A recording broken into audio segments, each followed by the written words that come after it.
எல்லாருக்கும் happy new year. இன்றைக்கி நம்ம ஒரு சூப்பரான ஸ்வீட் செய்யலாம். அதுவும் எல்லாருக்கும் ரொம்ப பிடிச்ச கேசரி ரொம்ப சாஃப்டாக எப்படி செய்யலான்னு பார்க்கலாம். ஒரு கடாயில்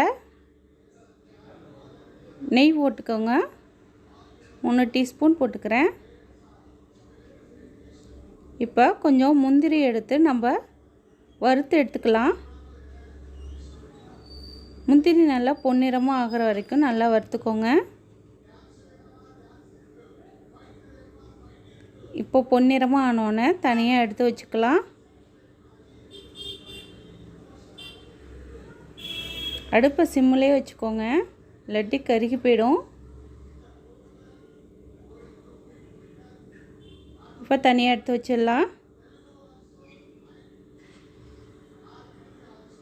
இப்போது அதே நெய்யிலேயே 1 டம்ளர் ரவா போட்டுக்கிறேன்.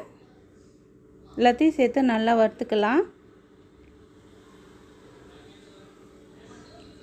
கொஞ்சம் வாசம் வந்தால் போதும், ரொம்ப வறுக்கணும் அவசியம் கிடையாது.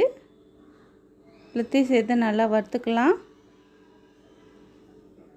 தனியாக ஒரு பாத்திரத்தில் 3 டம்ளர் தண்ணியை நான் கொதிக்க வச்சுருக்கேன். அதையும் சேர்த்துக்கலாம். அதிலே ஊற்றி நல்லா கலந்து விடுங்க.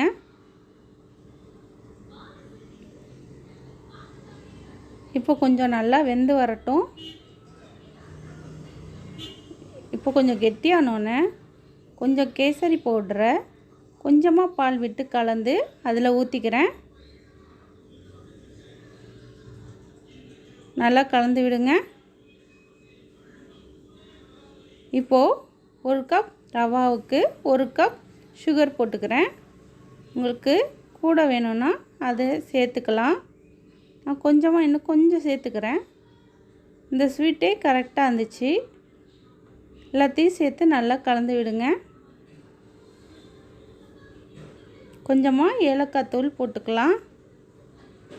கொஞ்சமாக உப்பு சேர்த்துக்கோங்க, ஒரு பிஞ்ச். இப்போது கொஞ்சமாக ஏலக்காய் தூளும் சேர்த்துக்கோங்க. எல்லாத்தையும் சேர்த்து நல்லா கலந்து விடுங்க. இப்போது கொஞ்சம் நெய் போட்டுக்கலாம். 1 ஸ்பூன் போல் நெய் போட்டுக்கிறேன்.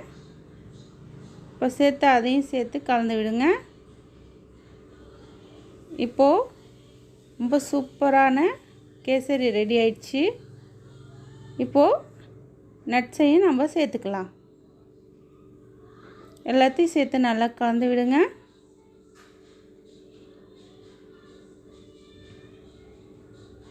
இப்போ சூப்பரான ரொம்ப சாஃப்டான கேசரி ரெடி ஆயிடுச்சு.